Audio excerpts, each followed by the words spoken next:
Before we get it started, I did want to give a land acknowledgement. Thank you everyone for being patient. And so our hope is that by taking this step, we honor the forgotten histories of the original people of this land and the knowledge and culture of the descendants who are living here today.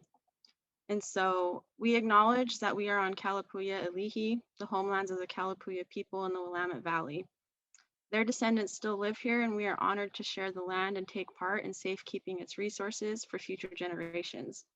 And we commit to respect the rights, traditions, and knowledge of the Winfeli Kalapuya people. And as you see here, here's a wonderful map of the state of Oregon and the traditional homelands that we all live on today. And so, shall resume my share, stop share. And so now I'm excited to introduce our opening panel here. And so what we're first going to do is we have an amazing set of people here to provide some opening words and help get the summit kicked off. And so I'm first going to introduce the wonderful mayor of the city of Eugene, Lucy Vinis. And so if we can make sure that Mayor Vinis is spotlighted, I'm just going to give a quick bio. And so as a resident of Eugene for 28 years, Mayor Vinis has worked on behalf of the Eugene community throughout her professional career and as a dedicated volunteer. Drawn to Eugene's natural beauty, inviting community, and quality school, she relocated here from Washington, D.C. And in her professional career, Lucy worked for nonprofits addressing policies around land use, natural resources, agriculture, housing, and homelessness. And as mayor, her priorities continue to be addressing the dual challenges of climate change and population growth, increasing the supply of housing people can afford, supporting efforts to stabilize people experiencing homelessness, and encouraging equitable economic development. And so please join me in welcoming Mayor Vinis to get us kicked off. So take it away, Mayor. Thank you so very much for that introduction, Haley, and thank you. Welcome, everyone. We had hoped to host you in person and welcome you to Eugene in style, but instead we welcome you in this virtual low greenhouse gas emission Zoom format. While I am disappointed to be unable to meet you in person, our presence together in this virtual world is a testament to perseverance and hope. We have found a way to continue this important work despite and throughout a pandemic. I am excited about this long-awaited conference and the opportunity to share ideas and information. This past year of overlapping crises has accelerated the urgency of our climate conversation. The disproportionately negative impact of climate change on people in poverty, who are often people of color, has been compounded by the impact of inadequate healthcare, inadequate wages, and inadequate housing. All of the crises of the past year are issues of inequity. That's the bad news. The good news is that we are at a moment in time when our recognition of that fact is joined by the urgency of climate change. We, you, represent a movement to respond to the challenge of climate change in the context of social change that is more broadly supported than ever before. As mayor, I signed on behalf of the Eugene City Council the Declaration of Human Rights and Climate Change. Of the many powerful statements in that declaration, I will cite just three. First, all human beings, animals, and living systems have the right to fairness, equity, and justice in respect of responses to the threat of climate change. Two, all human beings have the right to a just transition towards a sustainable society characterized by meaningful inclusion and distributive justice. And three, all human beings have the right to active, free, and meaningful participation in planning and decision-making activities and processes that may have an impact on the climate. In Eugene, we strive to put this commitment to work. We do that with our critical partners, who are the organizers of this conference, Beyond Toxics and NAACP and the University of Oregon. Both of these climate justice organizations served as advisors in the development of Eugene's Climate Action Plan 2.0. The NAACP also served in our equity panel to bring the priorities and needs of our BIPOC community into our climate response. Please join me in thanking them for their leadership today and in the future as they bring our community together to ask the difficult questions, sharpen our focus on the answers, and galvanize our will to make life-saving decisions. And I offer my gratitude and appreciation to all of you for bringing your experience, skills, and vision of a more just future to this conference and to our city. Welcome.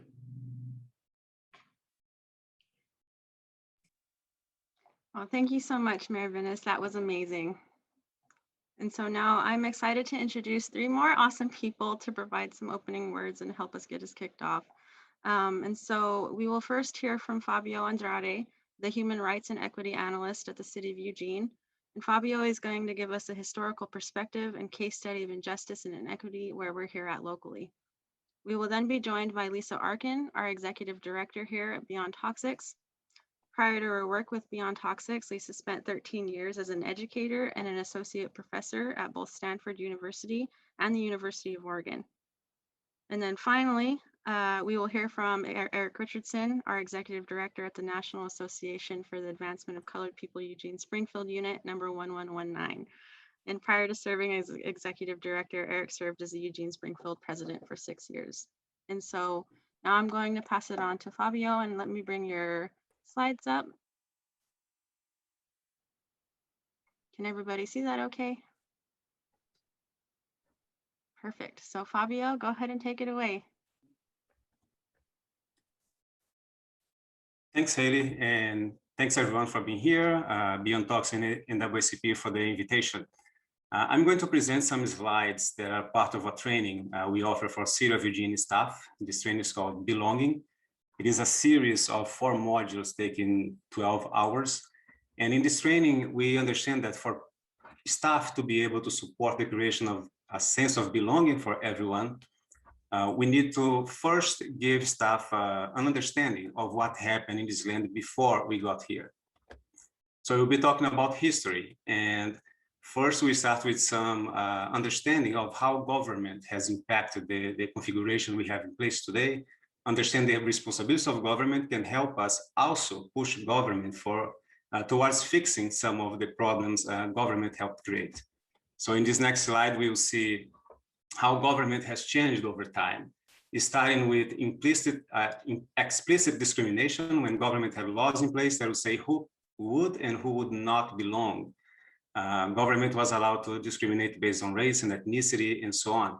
Then we move towards laws that said discrimination is no longer legal, but we still have practices in place and policies at different levels that would keep discrimination going. And there was an implicit time that is still present in many government organizations. Here at the City of Eugene and in many other local government agencies, we see a shift towards equity, government being proactive in promoting equity, in trying to address some of the harm that was done in the past. So in this training, we try to highlight how this has played out, and we end by telling our staff and asking their engagement in promoting equity in everything we do for the City of Eugene and for the people who come here to visit and work. We usually start by talking about history, and we present a quiz. We talk about history because not to place blame, not to find who was responsible for what and make people today who identify with those groups feel blame and shut down and not willing to engage in the conversation.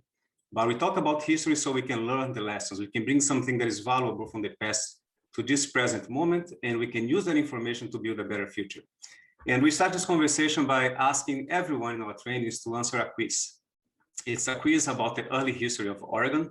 And today we are going to present you with just a very smaller version of that quiz. It will appear in your screen and you have 1 or 2 minutes to answer those, just 3 statements. We ask that you read the statements and then you select true or false.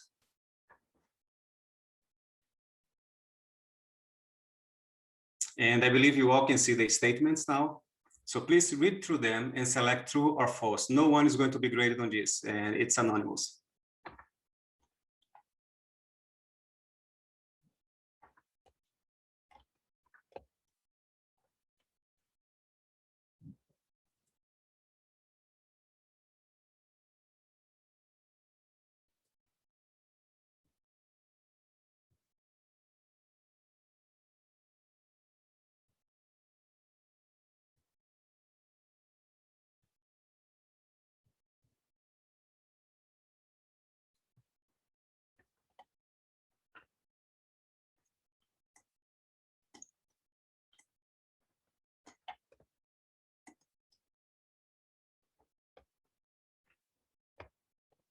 Haley, please let me know when you believe a good number of people has answered the quiz. Yeah, Krista, I would say 10 more seconds and we could probably launch the results there.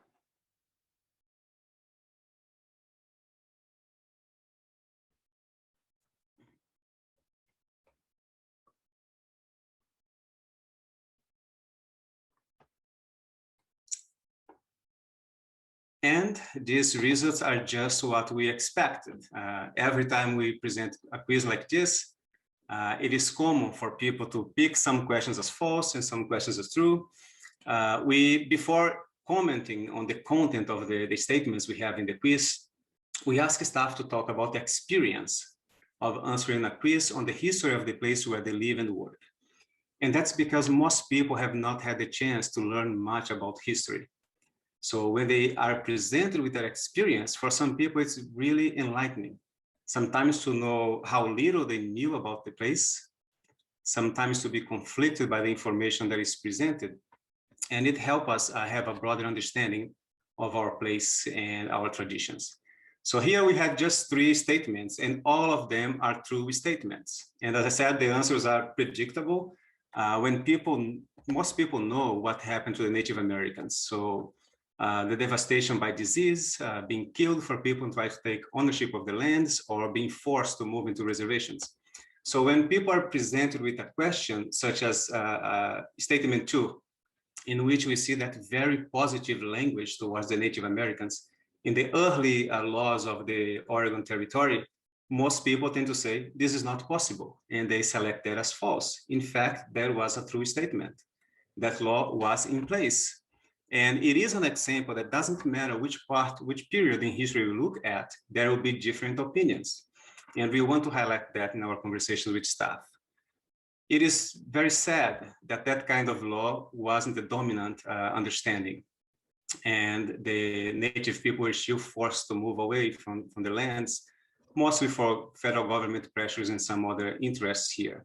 So we start talking about the Native Americans, so we can explain to people who was here before us, a little bit about the traditions, why it is important for government to support people understand the heritage of the Native Americans, not just as a performatic thing, but as a way to create connections, to help kids, to help everyone who descends from the Native Americans also experience a sense of belonging in our community.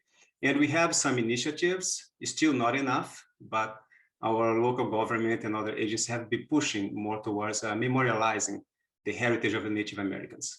Another group we talked about in our trainings is the white population, the white immigrants who came to the Valley. So in this next slide, you see an image of Skinner's, Eugene Skinner, who is credited as being the founder of Eugene. We know this is a very partial presentation of history, since we know there were people here before.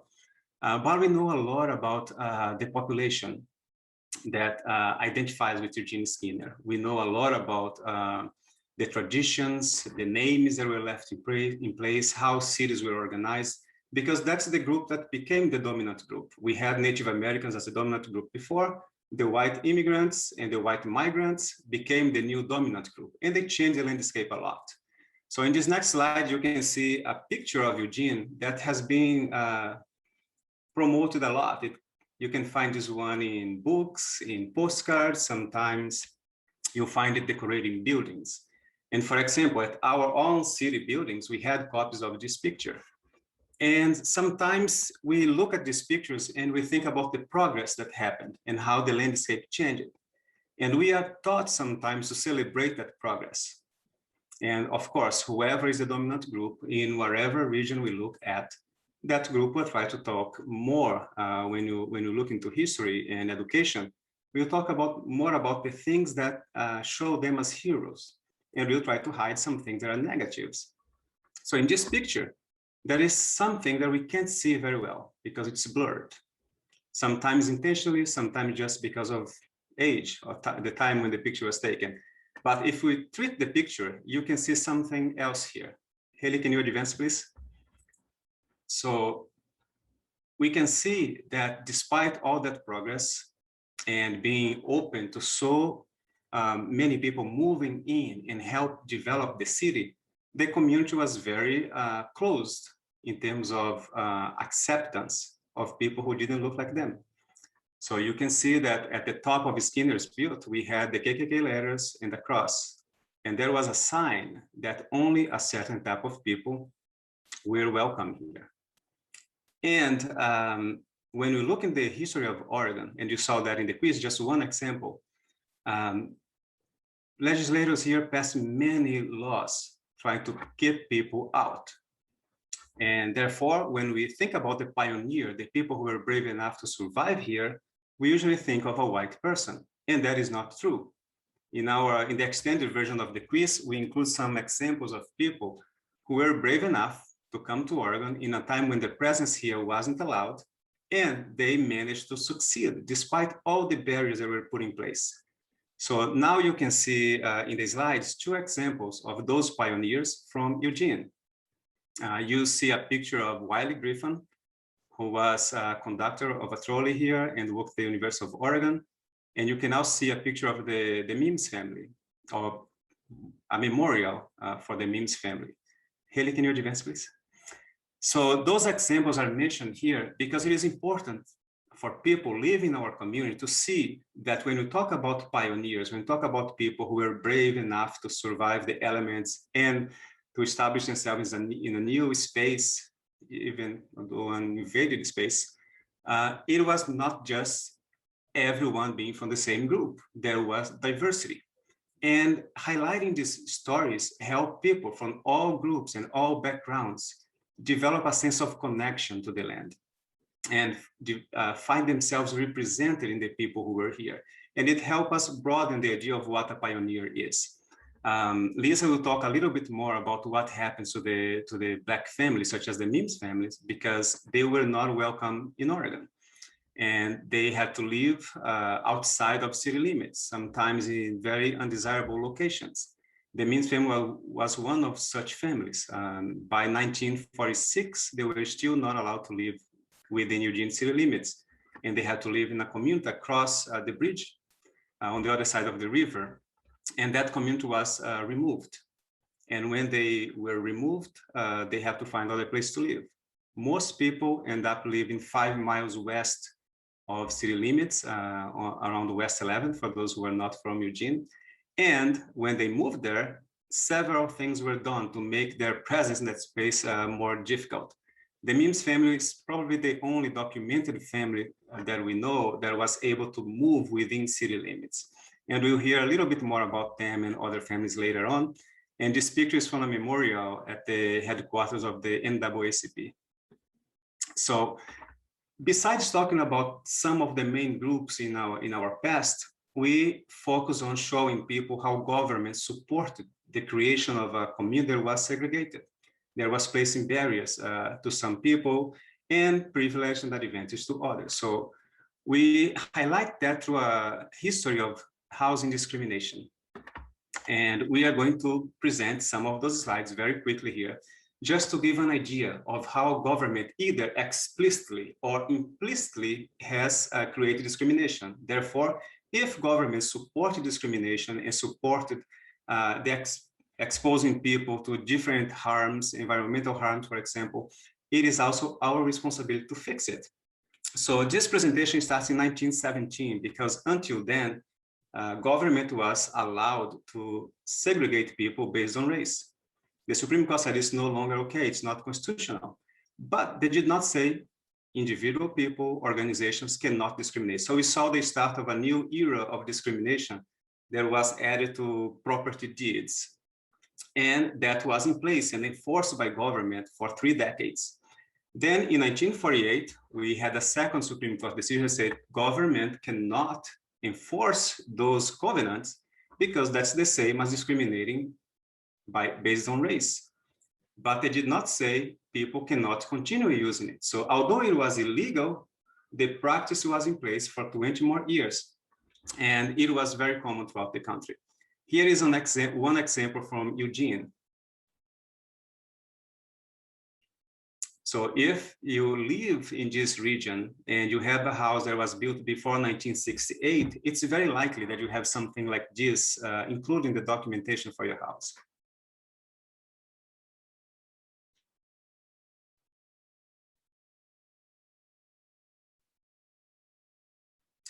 So while covenants were in place, the government decided to promote economic development through housing. And in 1934, our federal government created the FHA, the Federal Housing Administration. And that is the agency that creates the mortgaging system. The federal government was providing insurance for mortgages. And the FHA was using an underwriting handbook that supported and endorsed the practice of redlining, which comes from maps such as this one. This is the Redline Map for Portland, Oregon. So what you can see here are areas in the city of Portland that were color-coded. Green and blue were the nice, the desirable areas, yellow, the declining one, and red, the hazardous areas. Those were usually the areas in which people of color were living. They were the least desirable place to live. They were very commonly close to pollution sources. So people were exposed to more harm living in those areas, and they could not escape. Because if you were a Black person living in one of those red neighborhoods, you would not qualify to get a mortgage to buy a house in the area where you were allowed to live. Because the mortgage issuers would say, we cannot get insurance for this. If you try to buy a house outside of those areas, you would also face barriers, because they would say, although you qualify for a mortgage, those homes have covenants, and then you cannot buy a house in those areas. So people were trapped. Right after the creation of the FHA, our government started building housing projects throughout the country. So with the passage of the first Housing Act, there was a massive volume of homes, affordable homes being built throughout the country. And those homes were mostly suburban homes, single family, nicer developments, such as this one. And there were incentives for people to apply, for local agencies to apply for monies, for funds from the federal government and build development. In that period, it started the Suburban Sprawl and all that comes with that. So what you see here is a picture of Levittown in New York. That development had over 17,000 homes built. Most of the homes were sold to veterans of war. They could use some benefits to buy those houses. They could get help to buy those affordable houses. Not a single one of those homes were sold to an African-American person or any other person of color. And that's because despite those homes were built with government funds, they were built under covenants. So that massive affordable housing program was only open to white people. Later on, we got a second Housing Act, and this Housing Act allowed for the construction of some homes for people of color. It was also the period of urban renewal when cities got eminent domain authorities, and they could take ownership of large parcels of land and redevelop them. And the type of homes we got, they would look like this. So what you see here in this screen are two different ideas of affordable housing. On the left side, you have affordable housing that was available only to white people. On the right side, affordable housing that was available to people of color. The conditions were very different. The suburban single-family homes, they increased in value over time. They generated wealth that has been passed through generations. The high-density affordable houses that we saw in many large cities in the US, they only accumulated problems. Sometimes they were built in previously industrial lands. They were contaminated lands. A lot of these developments have been demolished. So people were exposed to harsher conditions and they could not accumulate any wealth. So these two ideas of affordable housing, they are responsible for a lot of the wealth gap we see in place today. And most of the affordable houses built in this country were in the shape of single-family homes, were homes for white people. But when you talk about affordable housing today, people have the idea of the projects and poverty and problems. So there were other forms of discrimination, and we'll show one more here. Can you advance, please?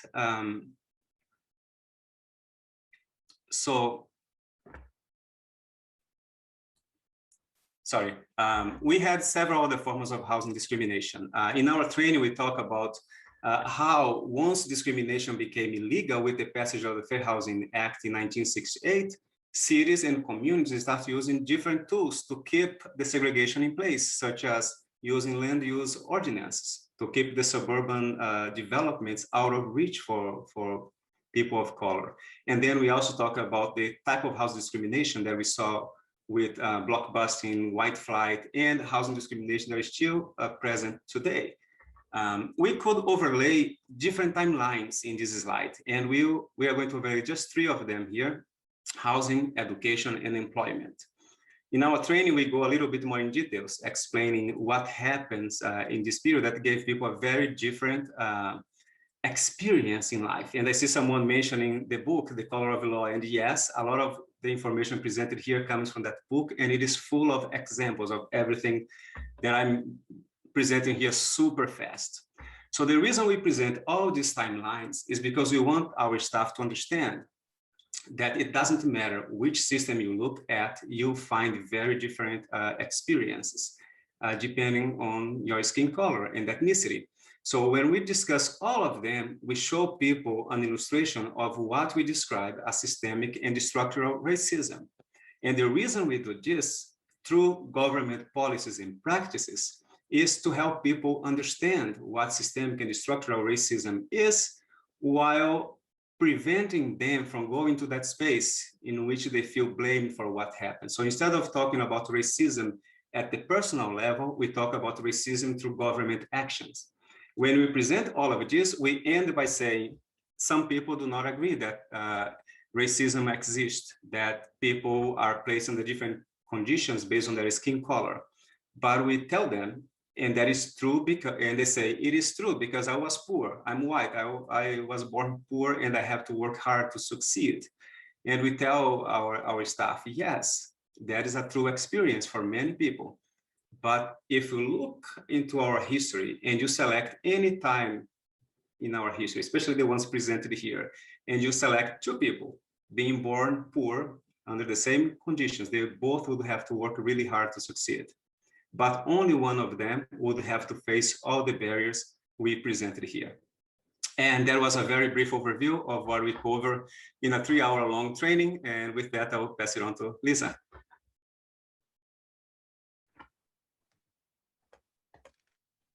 Thank you, Fabio. That was incredible. I really appreciate it.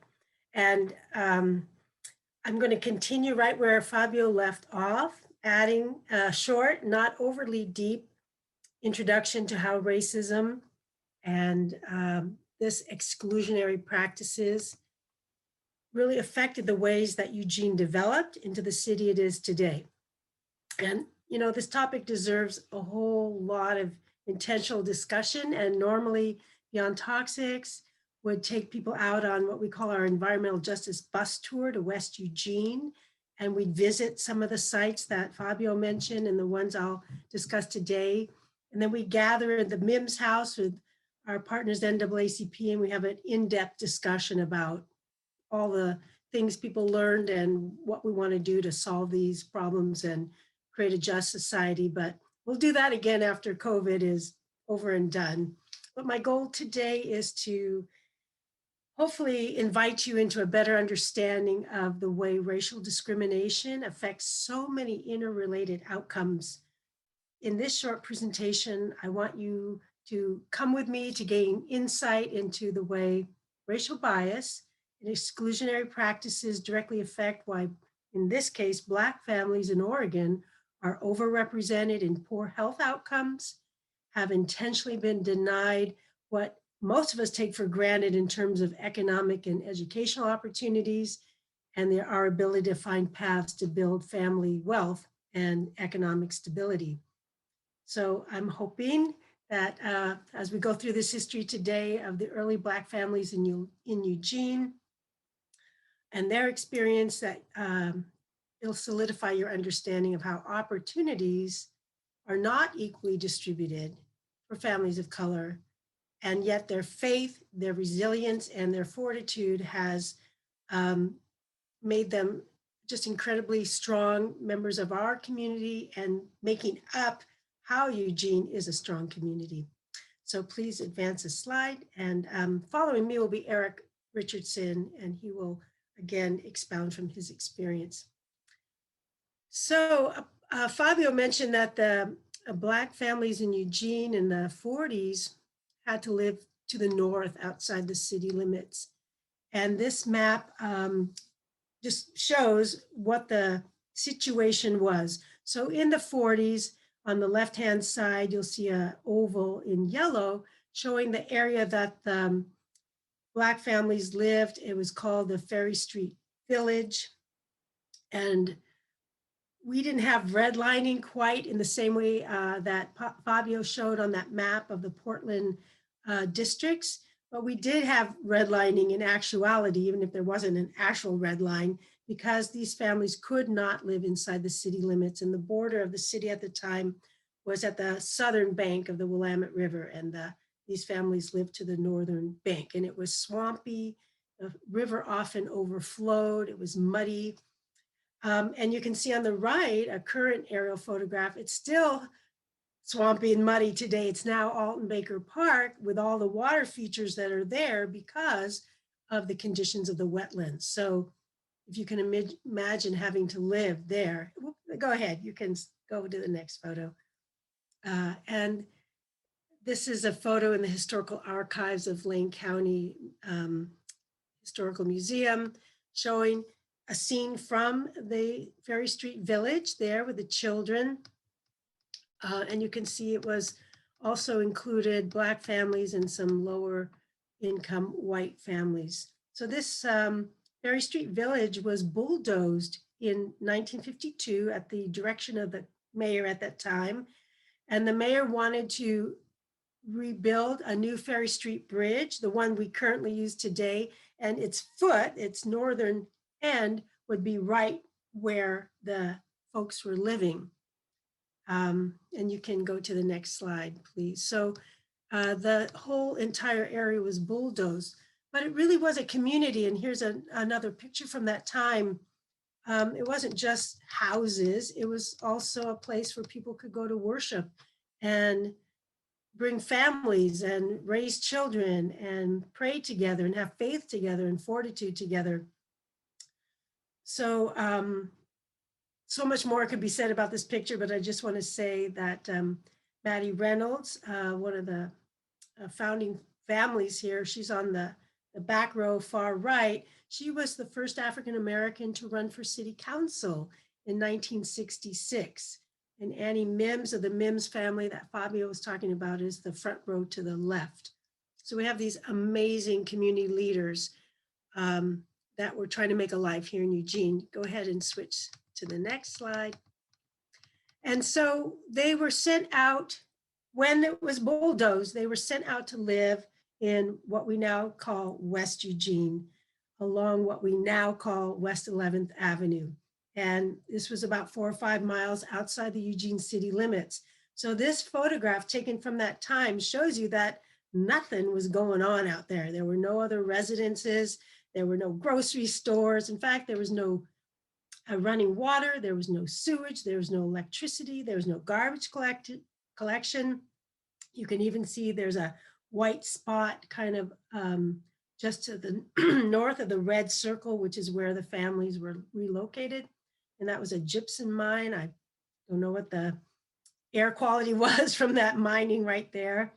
But Sam Reynolds, the leader of the Black community, worked really hard to find a place for the families to go. And he bought that land where the red oval is at a highly inflated price. And they worked to put a church there and to put homes there. But the situation was really the same as along the Ferry Street Bridge area near the Willamette River. It was built on the banks of Amazon Creek. And Amazon Creek was really swampy. It was wetlands and it wasn't channelized like it is today. So you can go to the next slide, please. And there you see a picture of Amazon Creek and children from the Reynolds family. You can see in the background some of the wooden homes. Don't know if that was their home, but because the creek wasn't channelized, it often flooded and the ground was really wet and houses kind of sunk into the mud. There's probably mosquitoes. It was likely hard to keep track of the mold there. So the living conditions there at the time really could have created high risk for bad health outcomes, maybe higher risk for asthma, certainly probably colds and flus and things like that. So living conditions caused by discrimination can impact generations of family health. So yeah, you can change slides. So on the next slide, you'll see the condition of what we now know as West 11th on the left. It was not paved, it was a muddy track. And living so far outside the city limits, if you didn't have a car, you'd have to bring in all of your water and of course, food and other supplies. And this photo again from the Lane County Historical Archives shows two of the Reynolds family children bringing water back to the family, walking on the muddy road. The city would not permit wells to be dug at this time because the water table was so high, since it was a wetland. The water, if you were trying to drink it from a well, would come out brackish and very muddy. So again, there was no way for these families to improve the infrastructure where they were forced to live. So go ahead and go to the next slide. And this is Sam Reynolds. There's a historical marker out in West Eugene, right near the intersection of Sam Reynolds Street and West 11th. You can go and view. It's interesting to note that Sam Reynolds was also a businessman during this whole time that he was caring for his community and trying to relocate people and raise a family. He was invested in the lumber business, timber industry. But as a Black businessman, he was excluded from the club, so to speak. And while the timber industry was booming at this time, he was excluded, yet other people went on to make huge fortunes, and a name might be familiar to you.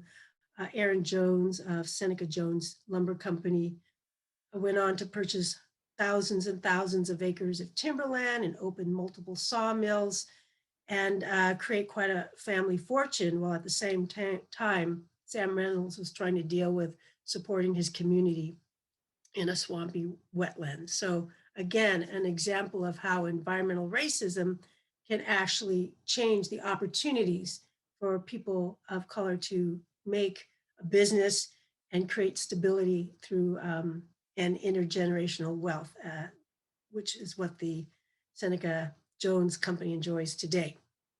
Please go to the next slide. Again, the families there that settled on West Eugene wanted a community. They just didn't want to live in houses. So right away, they sought to come together and build this church. The St. Mark's Christian Methodist Episcopal Church is still on Sam Reynolds Street in West Eugene. And again, I encourage you to go out there. I think Peace Health has an awesome program that they worked on with Eric Richardson and the NAACP to create a walking and biking tour of some of these historical sites in town that show how our early Black community contributed to Eugene. Next slide, please. So, you know, a lot of folks think of Green Eugene and the University of Oregon and liberal education going on here, but my question to us all is, does Eugene have an environmental justice problem, both historically and currently? We would say yes. We would certainly say there's evidence that we do have an environmental justice problem. It is primarily in West Eugene, and it grows out of this historical scenario that we just went through, although, you know, again, this is a surface level presentation, but we do have unequal and unjust impacts of environmental pollution, toxic exposure. I'll be going through that in the next few slides.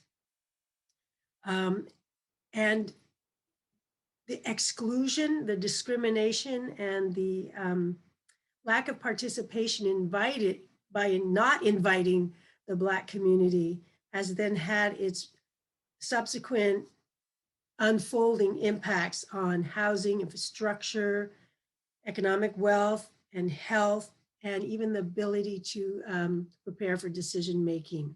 So we want to fix it. And we'll talk more about that after this program. But before we end this kickoff, about ways that we're fixing it and successes we're enjoying in the legislature currently. But the simple truth is that this history of intentional policies have led to unfair disparities in pollution and health. Next slide, please. So what makes an environmental justice community? And why do we call West Eugene a vulnerable community? So comparing West Eugene to what we would call downtown or South Eugene and East Eugene, West Eugene is what's called a food desert. There's not as many choices of where to go get food, and you have to drive a long distance. So if you don't have a car to get to the few grocery stores out there, that's a problem. Tree cover is much less so than in the rest of Eugene. There are higher population counts of Black, Indigenous, and people of color, and also folks who are disabled, and starter families, families with children under the age of 15. So compared to other parts of Eugene, our door-to-door canvassing that we do and have done shows it's about 22% BIPOC. The census will say it's less, but when we go door to door, I think we find out sometimes more than the US Census is able to collect. And in terms of environmental health, the Oregon Health Authority carried out a study of environmental health in the Bethel and Train-Song neighborhoods at the request of Beyond Toxics a number of years ago, and found higher rates of lung cancer. And Oregon State University did a study in 1998 and found that children's asthma rates in Bethel were at 10%, and the Eugene School District was at 3.3%. Huge difference. When we went door-to-door canvassing and checked in, this was a couple years ago with Bethel School District, asthma rates were at about 14.5%. Eugene School District was 7%, and the state average is 9%. So again, you see the impact of industrial pollution and a legacy of poor health outcomes continuing on. And just in case you're wondering, the Willamette Valley is famous for our high pollen counts, but a study showed that the high pollen counts do not correlate with higher rates of hospital admits for asthma. So I just want to clear that up. Next slide, please. In West Eugene, where our industrial corridor is, we have 99% of all air toxics emitted within the city limits concentrated in West Eugene. So it's sort of like a semicircle of industry around the residential neighborhoods out there. There's also a number of Superfund sites, groundwater plumes, and the intersection of 3 state highways. So you have a lot of diesel particulate or small particle matter from trucks and cars as well. Whoopsie, if you can go back to full screen and go to the next slide, please. So neighborhoods are co-located with heavy industry. And so you can walk right outside any particular home in West Eugene and you might be able to just look across the street and see a plume of air toxics. Next slide, please. The housing stock is different in West Eugene than in South or East Eugene. There's many more mobile home parks and houses that have maybe substandard construction. And again, as in this picture, placed right near industry off to the left there. So this housing may have more chance of having mold problems, being drafty, being expensive to heat or cool. And all of these things, again, can contribute to a higher risk of asthma and other kinds of diseases. Next slide, please. In West Eugene, you have a number of neighborhoods that are exposed to dioxin and PCP is a highly toxic solvent.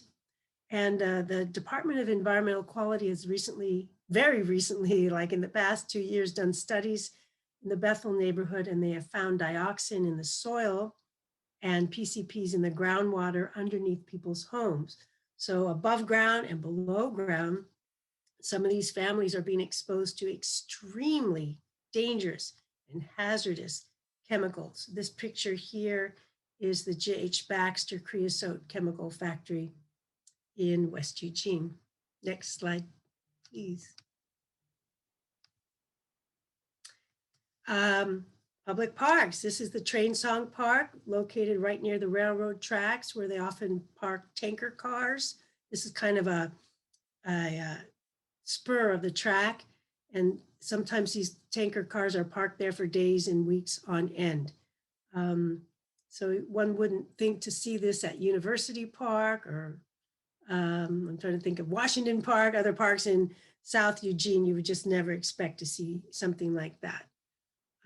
Probably not very safe for kids. And next slide, please. Oh, well, actually, that is the last slide. So I just wanted to give you sort of a visual picture of how it started back in the 50s, where Black families were moved from the banks of the Willamette River, where we now have Alton Baker Park, out to West Eugene, and then how kind of a pattern develops from there of pollution, lack of services, and poor infrastructure. So I'm eager to hand it off to Eric now. Take it away. All right, well, thank you, Licia, Fabio, Mayor Venice. The background that we just heard is very pertinent to where we're trying to go. And I think that is really what this conference is about, the summit's about. And I just want to thank Haley for all the work that she's done. This is it's been a long time coming so that we can have this conversation. I like to start off with a little poem by Paul Laurence Dunbar called Preparation. The little bird sits in the nest and sings a shy, soft song to the morning light, and it flutters a little and prunes its wings. The song is halting and poor and brief, and the fluttering wings scarce stir a leaf. But the note is a prelude to sweeter things, and the busy bill and the flutter slight are proving the wings for a bolder flight.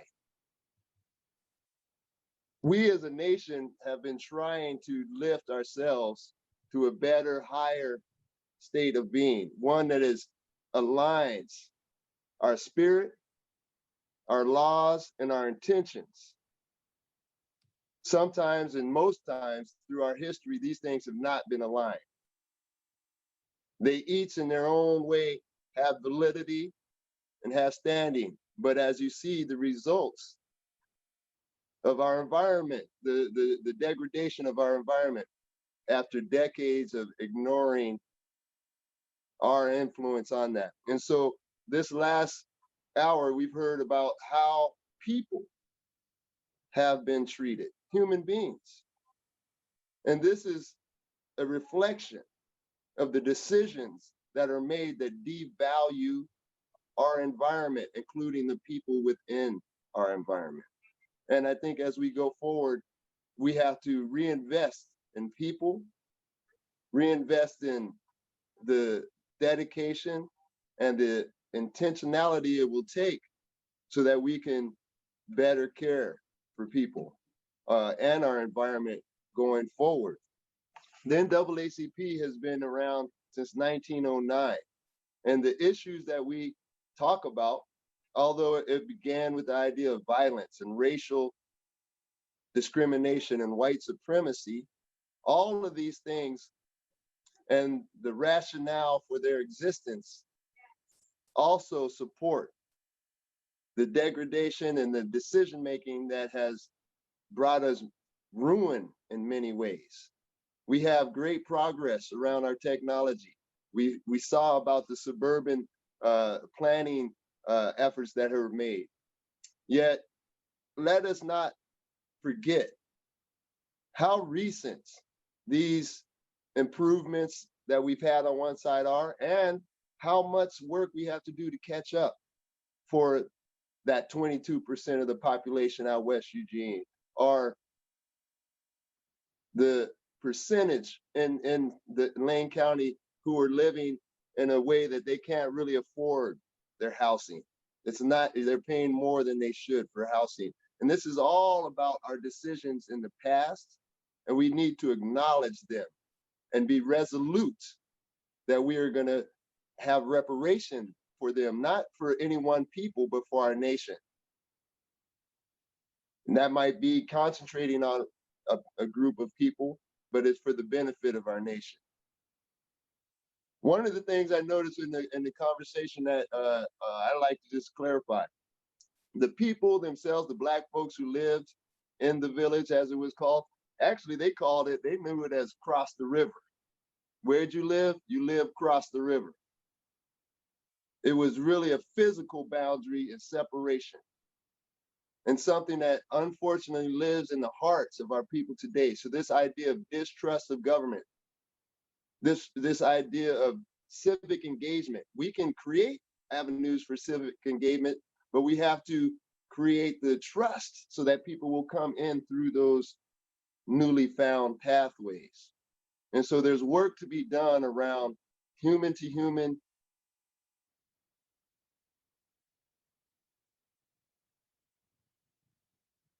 Excuse me. There. And moving beyond where we have been as a nation, and understanding that we have leadership capacity when we talk about changing our codes, how we look at their land use, how we look at development, and how we look at economic development, and raising and this alignment. So I wrote down here, we need to move beyond the idea that we have expendable people in our society. No one is expendable. In fact, our most vulnerable could be the most valuable. They may have the insight that will help us. So we need to make sure that we're lifting those folks up so that we can hear their voices. And we need to move beyond this idea that has kept us at bay. And if you're interested, look up the NAACP ECJ department at the National NAACP led by Jackie Patterson. They've just renewed a report called Fossil Foolery.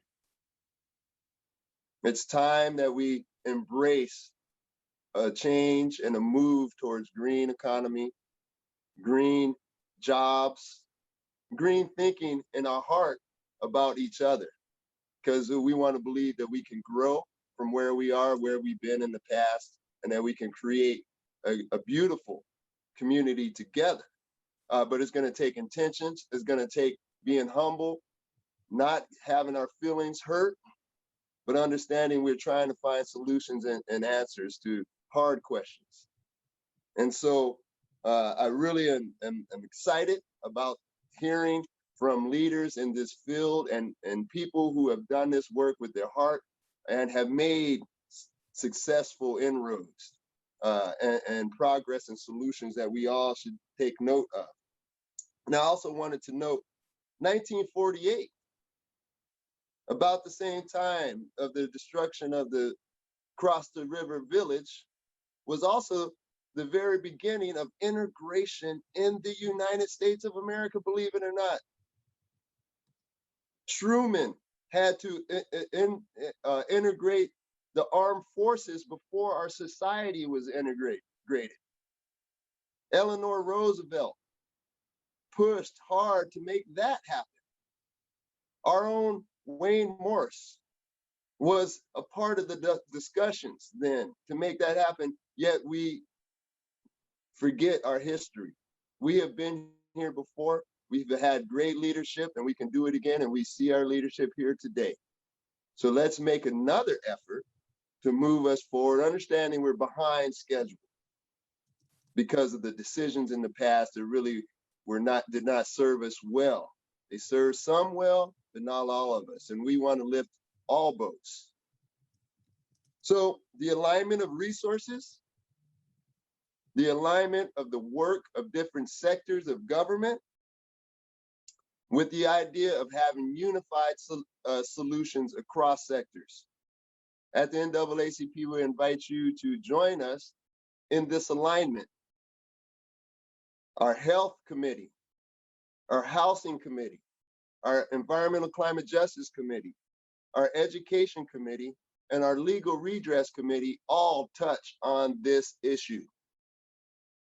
Just as in your organization or in your institution, your different bodies touch on these issues. And let's look how we can align our resources, align our partners in the community, align our spirit with our law and intentions behind the law and the spirit of the law as we know it through the Declaration of Independence, the Bill of Rights, and the U.S. Constitution as documents that are aspirational and yet to be fully attained. So I just look forward to all the great work and words and wisdom we will hear this weekend. And I will, at that point, I guess, pass it on so that we can continue today's program. If you'd like to get a hold of us, please look up naacplanecounty.org. The MIMS house here is a testimony to this history physically at 330 High Street. It was purchased in 1948 by Joe Early and CB MIMS. So it was a collaboration between a good-willed white man and a business owner, understanding the discriminatory practices that his friend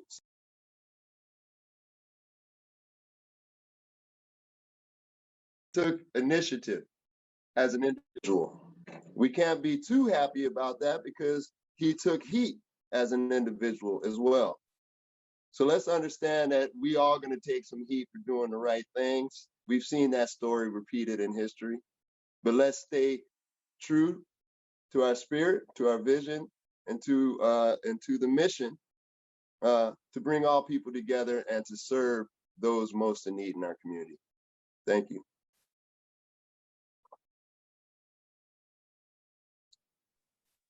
Perfect. Well, thank you all so much for providing those opening words and talking about those case studies about historical and current environmental and climate injustices that we are experiencing here locally in Eugene. And though I want to note that although we do have folks from throughout the state and elsewhere on the call today, it shows us just one example of how we can acknowledge these injustices, and it provides a template that we can all possibly build and learn from, and how we can move forward and take action to achieve environmental justice for our communities.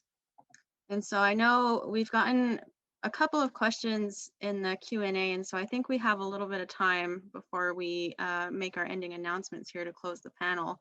And so I would like to bring Lisa on to see if she can answer Naya Ross's question in the chat there. And she's asking if we can explain the area in more detail than just Bethel and West Eugene. So regarding that presentation Lisa gave. Sure, thank you for that question. And in general, we're talking about the neighborhoods in Eugene that are the Train Song and Bethel neighborhoods. So that would be approximately Bethel Drive and Roosevelt out to like Terry Street, and it would be north to West 11th Avenue, excuse me, south to West 11th Avenue and north to the railroad tracks and some parts of South River Road area. Perfect, thank you, Lisa. And then I know there was also another question, but it looks like Fabio already got it, but I thought I would just read it out loud. And so someone asked, what training, learning, and discussions on racism, equity, white privilege, and white supremacy culture do all City of Eugene staff participate in? And Fabio, I don't know if you just want to, answer that live now for folks who maybe didn't read it. Again, the belonging training is a training that's offered to all City of Eugene staff. We have now covered almost 1,000 of our staff, and we are hoping to finish by this summer. This is a 12-hour-long training split in 4 modules, and modules 1 and 2 are being offered to everyone. Modules 3 and 4 are mostly for supervisors, so they help our supervisors support all our staff in implementing the idea of equity, inclusion, and supporting the community throughout the organization. But we also have several other trainings. So we have more in-depth trainings in history, how to combat hate and bias in the community. And we also have support groups for staff based on identity. Awesome. Thank you so much, Fabio, for answering that question. So I'll just have to say again, thank you so much to everyone on this panel this morning. Oh my goodness, I felt like I learned so many new things. And so I really appreciate everybody taking the time today to listen in this morning and join us. And so before I get to announcements and ending up this session, I want to bring Lisa back on to make a really exciting announcement about some environmental justice legislation. Thank you, Haley. It's the perfect time to be making this announcement. Yesterday in the Oregon Senate, on the floor of the Senate, there was a 22-7 favorable vote for Senate Concurrent Resolution 17. And this is a environmental justice framework for Oregon, a resolution that was put forward by Beyond Toxics and NAACP Eugene-Springfield and Portland. And I just can't say how proud I am and excited that it was passed on the Senate floor the day before this Environmental Justice Summit began. And how proud I am that Senator Dembro, who was one of the chief sponsors of the bill, read the therefores out loud on the Senate floor. And I know we're short on time, but I just want to read you like the opening 2 sentences and then the closer.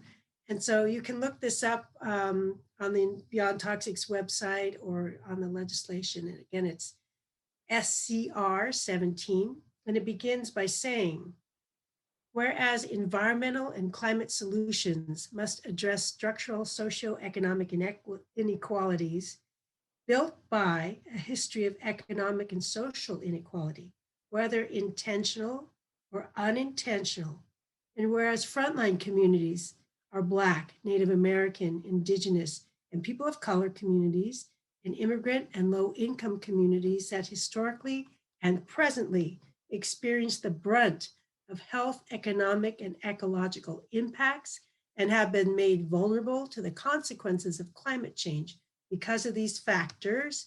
And it goes on, but I'll just read you the very end.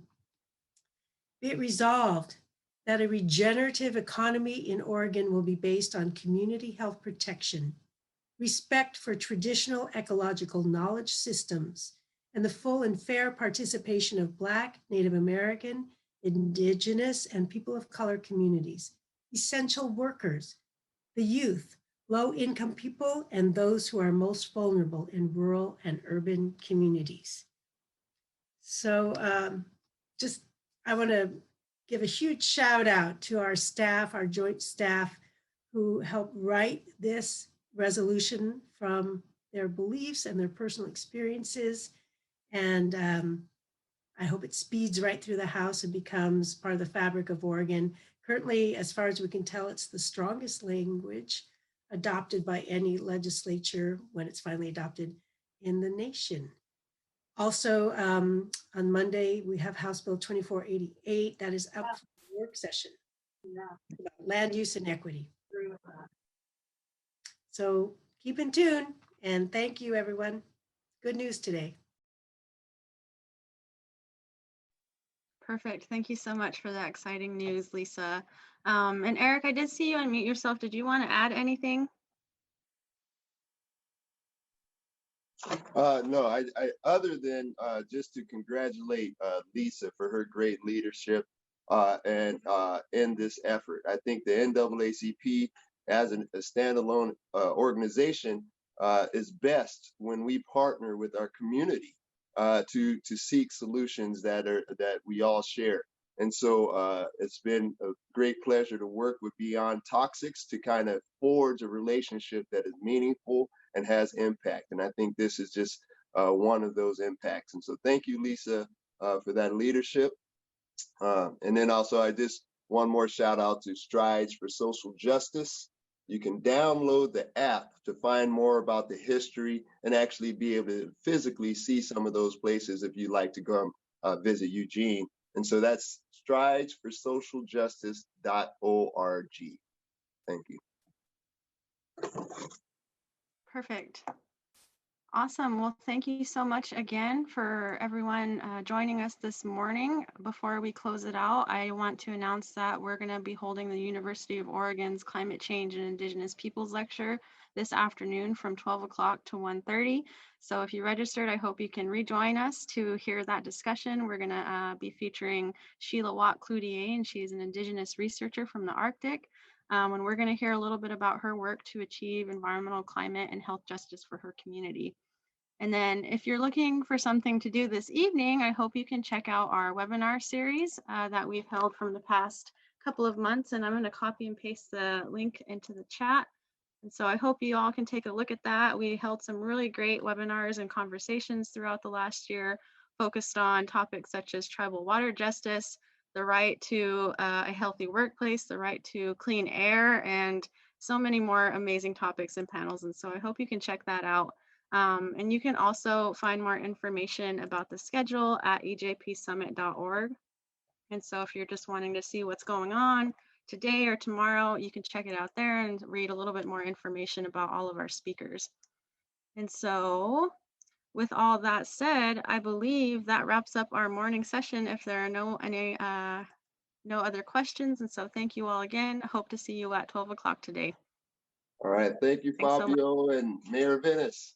Thank you. Yep. Thanks, Mayor Venice. Thanks, everyone. All right. Alrighty. Bye-bye.